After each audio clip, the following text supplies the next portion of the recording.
Assalamualaikum warahmatullahi wabarakatuh. Perkenalkan, nama saya Nalipati Nur Maulani dengan NPM 095 dari kelas G258. Di sini saya akan mempresentasikan esai saya yang berjudul Penerapan Moderasi Beragama dalam Masyarakat Multikultural di Indonesia. Isi dari presentasi yang akan saya sampaikan kali ini dibagi menjadi 3 bagian, yaitu pendahuluan, pembahasan, dan penutup. Yang pertama, pendahuluan. Indonesia merupakan salah satu negara dengan masyarakat yang paling heterogen di dunia, sebuah masyarakat yang telah merangkul dan belajar untuk menghadapi keragaman dan perbedaan. Tantangan keragaman adalah yang pertama di antara tantangan bangsa dan sudah menjadi fakta yang mapan dalam kehidupan Indonesia, seperti keragaman agama, ras, dan budaya. Karena keberagaman ini, orang Indonesia memiliki perilaku dan gaya hidup yang berbeda. Hal itulah yang terkadang memicu ketegangan atau konflik di masyarakat, seperti konflik antar umat beragama. Oleh karena itu, moderasi sangat diperlukan oleh bangsa ini, salah satunya moderasi beragama. Yang kedua yaitu pembahasan. Moderasi beragama merupakan pola pikir kita dalam menjalani kehidupan beragama dengan melaksanakan ajaran agama secara tidak berlebihan dan tidak melampaui batas. Hanya karena percaya pada Islam sebagai agama yang benar tidak berarti harus menghina agama orang lain, sehingga akan terjalin persaudaraan dan persatuan antar agama, seperti yang terjadi di Madinah di bawah arahan Nabi Muhammad SAW. Jadi moderasi beragama berada di tengah-tengah keragaman agama di Indonesia. Al-Quran sebagai kitab suci dan hadis sebagai sabda Nabi Muhammad SAW bagi umat Islam dalam mengatasi kesulitan yang mereka hadapi dalam hidup mereka. Tantangan global di masa sekarang yaitu keadaan duniawi yang tidak dapat dihentikan. Era global yang menciptakan dunia melalui transformasi dan kemajuan informatisasi menjadi lebih kecil. Tampaknya berbagai bangsa, bahasa, budaya, dan agama berkumpul di satu tempat. Dalam hal ini, bukti empiris menunjukkan bahwa umat Islam terpecah belah dari berbagai denominasi, tafsir, dan aliran.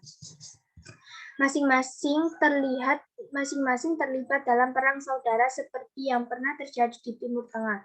Dan hal ini merupakan kesempatan emas bagi para pembangkang, yaitu digunakan untuk menghancurkan Islam.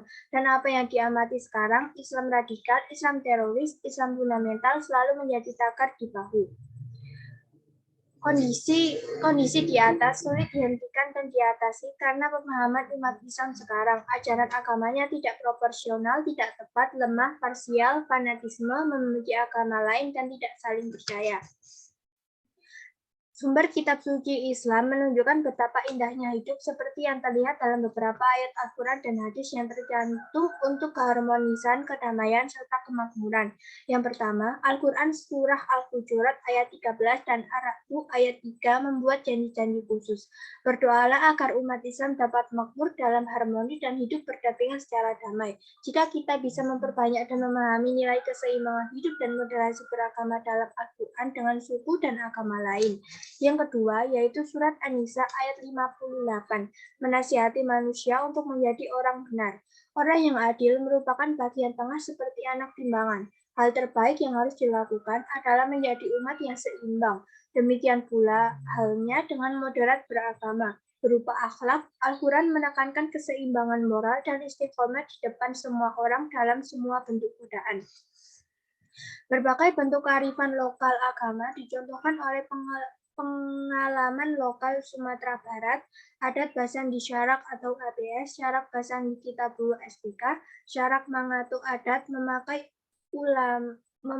ulama menfatwakan kaum tradisi melaksanakan. Raso Jo Pareso atau ulama harus mempunyai raso rasa hati dan pareso cermat otak untuk merasakan dan mengeksplorasi komponen solusi agama dan masalah budaya bertemu di sini.